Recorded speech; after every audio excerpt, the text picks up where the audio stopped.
Saigon sa wagwego, Robert Ariho te Ponspil yung chats, tano iga nasa dagat, te utsit Ariha, ate nigunare, yung jaradakpa, ayaw stiagwe, so the garide. Today we're with David Gabriel in our studios. David, for coming. Before anybody starts to question why I'm wearing a mask and Dawi isn't, Dawi's here to talk to us about his life before and his life after having contracted the COVID-19 virus and what it's done to him and his health and his abilities. Because of his respiration, his breathing is somewhat affected by the COVID-19 virus. We have permitted him to not wear a mask during this interview because, one, he is no longer COVID-19 positive, and two, he is having a little bit more difficulties than usual with his breathing. I'll keep my mask on. My cameraman Ian will keep his mask on as well for our protection. But as you can see, we're also taking the necessary steps to keep everybody safe during the interview. So Dawi Nyawagoa for coming here today. We really do appreciate it. I have a couple questions, and I know that you have a story to tell. So my interest is more in what you have to say than what I have to say. So could you tell me a little bit about what happened to you before and what it did to you, please? Okay. Wow. I guess safely to say, in August 1st, I had gone for COVID testing in Laval, and my test had come back positive, and I didn't have any symptoms or anything like that. It was just like your everyday life, I guess to say. Then by the 7th of August, that's when it hit me. I was doing a lot of yard work. Most of it was in the sun, cutting grass. Had 3 yards to cut that particular weekend coming up. And at the end of the 7th of August, I was cutting grass. I started to feel weak, kind of cold chills. I figured maybe it was because being in the sun all day, I might have gotten sunstroke or heat stroke, whatever that you may want to call it. I went back home and I changed my clothes. And by 8 o'clock that evening, the fever hit. And it was getting worse. It was progressing to a point where I had a sweater on. Mind you, this is August. I kept getting cold chills. That was a rough night. By 1 o'clock that evening, I checked my temperature. I was at 100. I thought, well, this is not going to be fun. So the whole night was like that. Into the next morning, I tested again. It was even still at 100. And that whole weekend, I was battling with the temperature and loss of appetite, getting cold chills. My strength went down really quick. And that stayed like that. That week, I forget the dates, but there was a mobile here doing COVID test. I came back just to recheck, and they said, you still have the COVID, because I told the lady that had gone, and so it was confirmed for the second testing that I had COVID. And I was still feverish. I still had the chills, and it wasn't fun. And I started to cough. Well, I figure it's because I'm also prone for asthma. So I went home after the test here, received a call the next day from the COVID center, and they confirmed that I still have COVID. So I started using our own traditional medicines to bring down the temperature, thinking that this is going to work. It brought it down to somewhat. But as soon as I stopped, it came back even stronger. It hit 101.1, 101.2. And by this time, I was really in bad shape. And by the 16th, my wife had called for an ambulance, and the ambulance technicians, they showed up, and they said, "You're going in to the hospital." So, all right, I just went along with it. I didn't argue. Got to Sunny Stash, spent 12 hours over there, then they transported me to St. Jerome. When I was being transferred to St. Jerome, there they realized that I had a double pneumonia. And that being said, that's where that really did a number to me on my breathing. Even just to inhale like this, I couldn't do that. I'd start coughing, and my breath would cut. I couldn't draw any more air. I couldn't breathe. I spent one night and almost one whole day on the 5th floor, and then they took me down to ICU, and I spent my 3 weeks in ICU with heart monitors, oxygen line was a big one. And the oxygen air that was also distributed to me, it was heated. It tasted horrible. You cannot describe what it tastes like. It doesn't taste good at all. Doctors had talked about putting tubes down my esophagus, incubation, I think they called that. And then afterwards, they reevaluated and they said, "We're not there yet. But if we need to, we will go down that road." But they did everything that they could to prevent that from happening. And they had given me antibiotics by IV. And I wasn't really working, doing anything much. About the 3rd day, they took me off the IV, and they just continued with the oxygen that they had ministered for me. And by the time I left, I was down to 1.3 level of oxygen that was ministering. As at the beginning, I was at 75%, even closer to 80% of oxygen that they're giving me. So it made a huge difference from that time to the time that I had left. So I just wanted to add that in there. I had one question. I know that it's changed things, and I've heard how Kanesatake can be afraid of it. Can be afraid of COVID-19, and can be afraid of the people such as yourself who we grew up with in the community all our lives. How has Kanesatake been, or how has Kanesatake been towards you, towards your family? Have you noticed any change in the way people are, in the way they act towards you? I've noticed that they've been keeping their distance. I've noticed one resident of Kanesatake that I met in the village, and as soon as he realized it was me that who had, he excused himself and left. Got back in his vehicle and took off, not mentioning names who. And that's when I really noticed that people are still afraid of people catching or having COVID.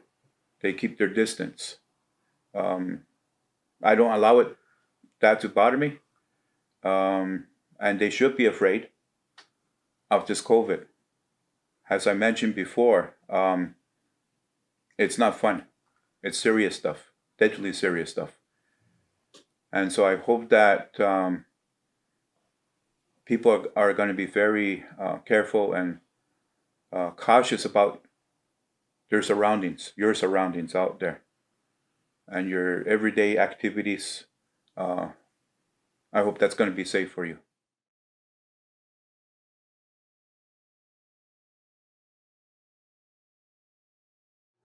My taste buds went out the door, and I was told that this would happen due to COVID. Even today, I still don't have my taste. It's hard to really describe. It's something like when you got a really bad cold and you're just starting to get your taste buds back after a cold. Well, there's days in there that I'll taste something very little, and there's days I don't taste nothing. My sense of smells, I still can't smell anything. Well, I have chickens. We have a chicken coop. I'll walk in there and I don't smell nothing. Where you would think that you would smell it as a regular chicken coop. Or walk into a barn. I don't smell nothing. And that's what they also expressed at the hospital, that they kept asking me, do you smell anything? Do you taste anything? My appetite had gone out the door too. Even today, I'm still struggling to get my full appetite back. I'll be eating something, I know what this should taste like. But yeah, I still don't have all my senses back yet. My eyesight has diminished. My eyesight's not as good anymore as it used to be due to COVID, and I was also told about that. Breeding wise, well, I can walk from my mom's place, from my house to my mom's place. I'll have difficulties getting there, where I had to stop halfway, catch my breath, and continue. Going up a flight of stairs, it does a number on me. I'm out of breath. If I bend down too long to put my shoes on or whatever, I'm gonna run out of air. So there's a lot of different things in there what COVID does to a person's health. I asked the doctors. I was being followed by 2 different doctors in the hospital at St. Jerome. And one of them was lung specialist. And he would come in, check my lungs, follow with x-rays every other day to make sure that COVID was going away. And they said there's nothing that they could have given me to help to get rid of COVID. There's no medicine for it. Other than at the time, I was given 75% of oxygen to keep me breathing, along with the warm air that was being pumped into my lungs too at the same time. And my fever lasted for about a week and a half, close to 2 weeks. It was about a week before I was released when my fever had gone down. Second week, they had removed the heart monitors after that. They knew that my heart wasn't in danger anymore from the COVID. And with the x-rays, they continued right to the day that I left from the hospital. They wanted to make sure that the COVID wasn't going any deeper inside my lungs, on top of the asthmatic that I have. So my message is to use out there, please be careful. It's not a laughing matter. Anyone say, oh, it's okay, it's all right. This stuff really creeps up on you, sneaks up on you. I never thought I'd be the one to experience that, COVID. And it attacked me without any warnings, without any hesitation how far it was ready to take me. Before I left, I asked the doctor that what is the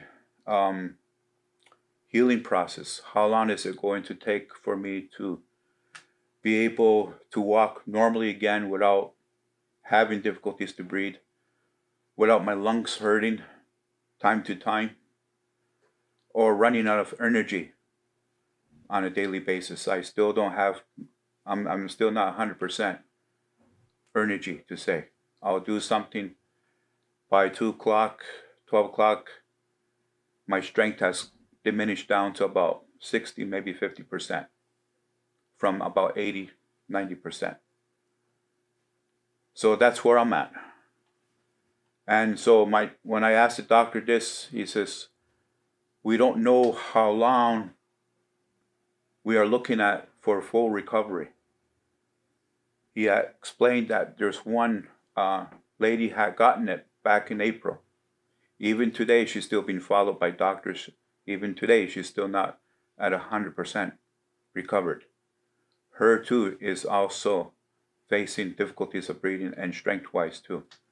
And mind you, this was back in September 3rd when I was released from the hospital. I was admitted on August 16th.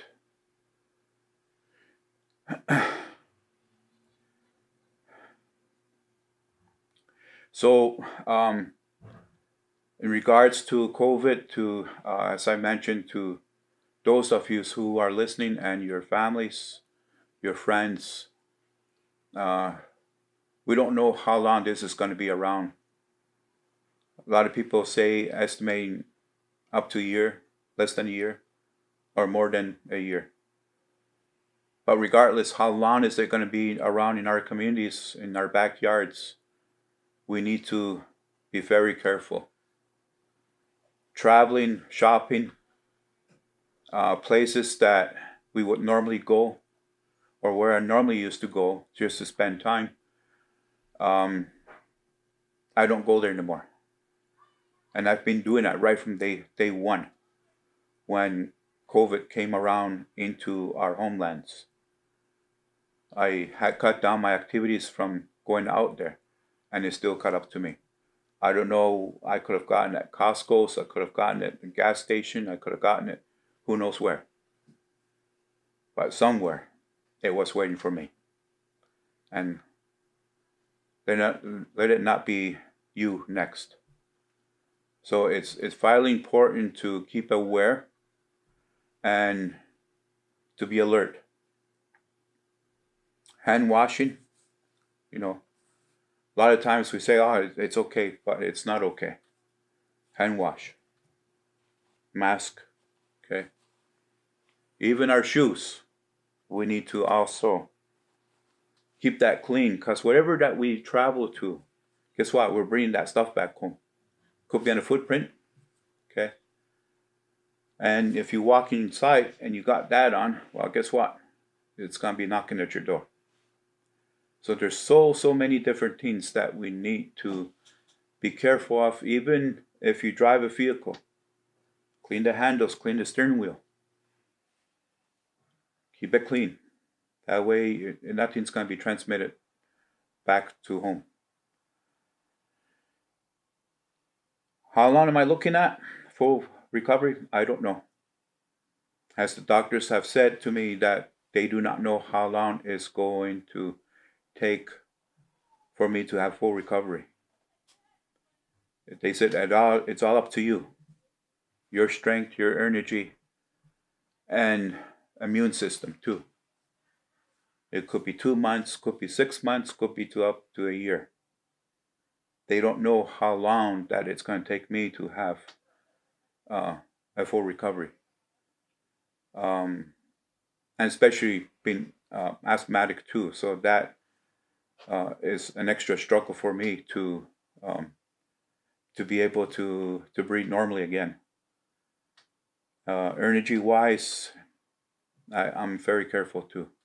Try not to exhaust myself during the days. And that's also up and down too. There's days I'll feel like a rag.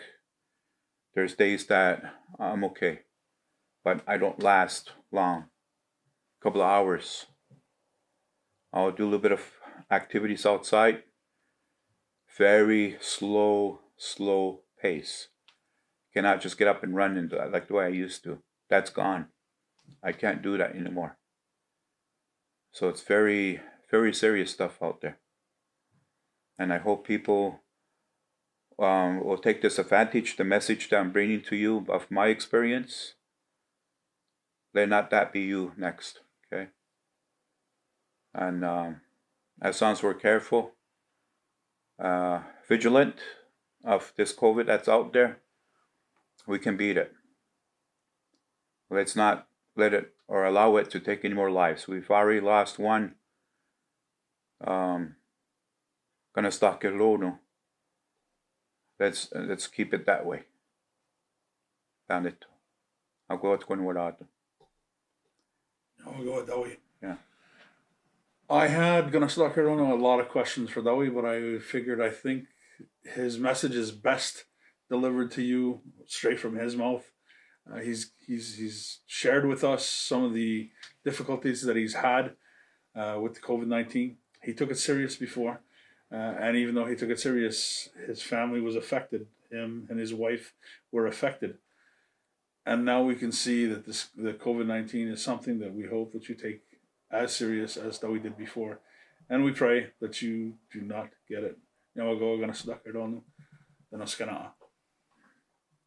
I just want to extend for all the friends and family members who prayed for me, and also the ones that put down tobacco for me, the ones that did tobacco burning for me to come back home early and with a full speedy recovery. I want to say Ionkwata'karitéhak to everyone that extended their support to me and my family too. Ionkwata'karitéhak.